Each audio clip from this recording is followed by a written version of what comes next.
मा मुं आदारना? आंना सोमदोन नार्जारि। गामिया? गामि रमेन्द्रपुर।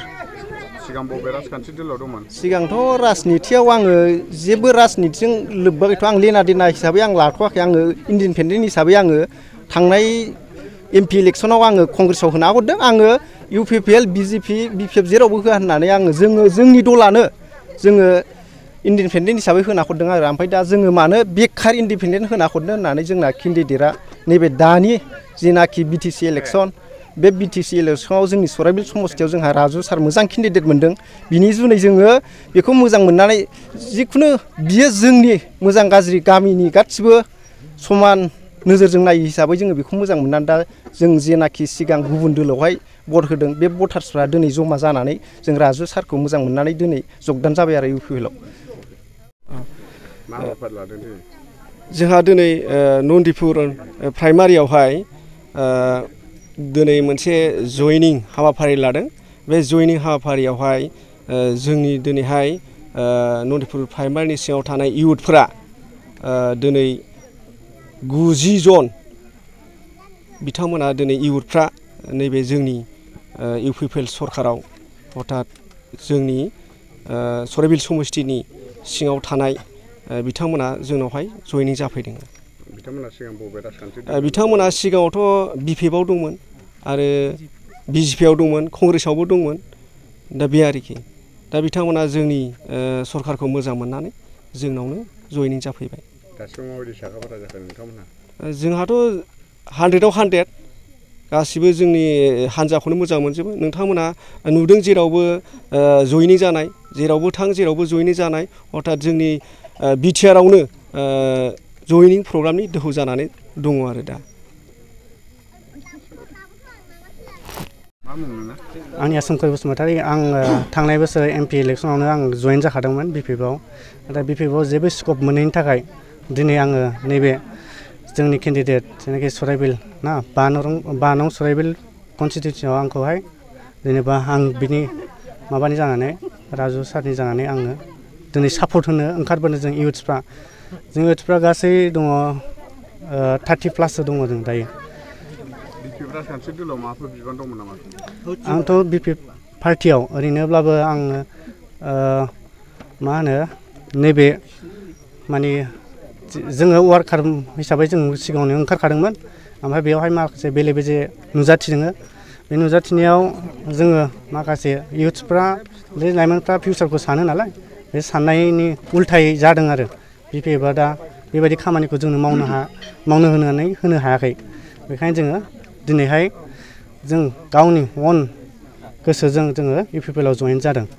बबेबा राजखान्थि दोलोआ नोंथांमोनखौहाय लेंफैफिनोबा हांख्रायोबा नोंथांमोना थांफिनो? न' आं मालाबा बेखौ साना। आं जे खामानि जेनाखि पार्टियाव हाबदों आं सार्थ'आव आं मिथिखाबाय जे सिगाङाव माबायदि जादों।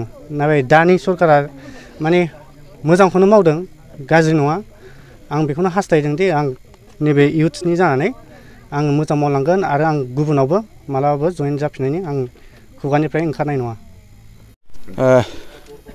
दिनैनि बे जयनिं हाबाफारियाव सफैनो हानाय मिडिया नोंथांमोनखौ बे समाव आङो गोसो गोरबोनिफ्राय साबायखर बावनाय जासियो।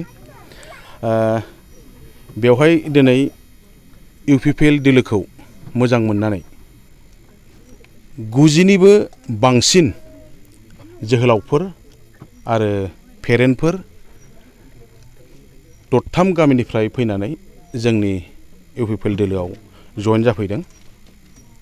दा बेवहाय जयेन जाफैनाय साफ्रोमबो जोबोद आसा आरो आकांक्षाखौ लानानै आरो जोंनि जाय केन्डिडेट बिथांनि सायाव गोगोम बरसाखौ दोननानै देरहागोन मिजिंखौ लानानै बिथांमोनहा मदद खालामनो फैबाय।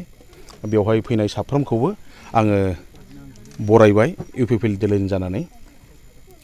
दिनै थांनाय 17 बोसोराव बिथांमोनहा जेबोखौनो मावनो हायाखै BPF दोलोनिफ्राय। सराइबिल समस्ति जानानै जोङो गोबां भुगिबोनांबाय। मानोना गंफ्रोमबो गामियावहाय मोनसे नङा मोनसे गोबां जेंनाफोर दंमोन। बेफोर जेंनाफ्रा सुस्रांजायाखै दिनैसिमाव। बे जेंनाफोरखौ सुस्रांजायैनि थाखायनो गोबां मानसिफ्रा दिनै लोब लोब ओंखारबोदों जोंनि सासे मोजां केन्डिडेट राजु नार्जारि सारखौ मदद होनो थाखाय। दा बिथांनि मावनाय बिथांनि रायज्लायनाय जोङो दानो नुजेननायनिफ्रायनो जोङो मिथिखाबाय बुजिखाबाय बिथांनि रायज्लायनाय बिथांनि नीति आदर्श आरो बिथांनि गासै आखल आखुफ्रा समायना। बेनिखायनो दिनैनि बे जयेनाव गोबांथार मानसिफ्रा फैनानै लोब लोब मदद होनो थाखाय आवगायबोदों। जोङो दिनै BPF मोनब्लाबो आंबो सासे BPFनि एक्स चेयारमेन, अब्लाबो दिनै आं मानो UPPL हान्जाखौ मदद होनांगौ गोनां जादों। जों साफ्रोमबो मिथिगौ BPFनि नीति आदर्शआ जोबोद दुगा। बिथांमोननि साननाय हनायफ्रा गावखौ गोग्गानानै लानायनि अनगायै जेबो गैया। आरो जोंनि डिस्ट्रिक्ट कमिटिनि होन बा ब्लक कमिटिनिखौनो होन BPFनि जेसेबांनाखि मावथि हान्जाफोर बिथांमोनहा फिथाइफोर बायदि जेरै दामोबा गोबां रोंसारनायखौ खोनायो, नाथाय बियो खामायहोनो हाया। सोरबा सासेनि आखाइजों खबब्लासो बे गोमो, नाथाय हारसिङै बियो गोमहोनो हाया आरमा। बेबायदि बिथांमोननि आखल आखुआ। बेनिखायनो दिनै UPPL हान्जाखौ आरो UPPL हान्जानि नीति आदर्शखौ मोजां मोननानै गोबां मानसिफ्रा जयेन जाफैदों आरो बेवहाय जयेन जाफैनायजों लोगोसे गोबां आग्रह आसा आकांक्षाखौ रायजो राजाफोरनिफ्राय जोङो मोननो हादों।